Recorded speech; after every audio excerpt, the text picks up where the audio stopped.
السلام علیکم viewers, welcome back to my YouTube channel Aslan health.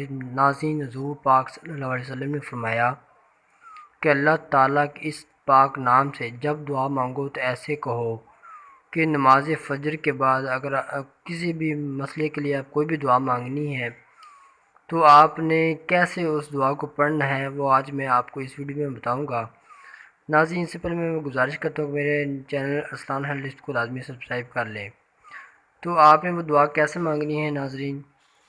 ارحم الراحمین، ارحم الراحمین پر ایک فرشتہ مقرر اللہ تعالیٰ فرما دیتا ہے، جو شخص اسے 3 بار کہتے ہیں فرشتہ ندا کرتا ہے کہ مانگ کہ ارحم الراحمین تیری طرف متوجہ ہو۔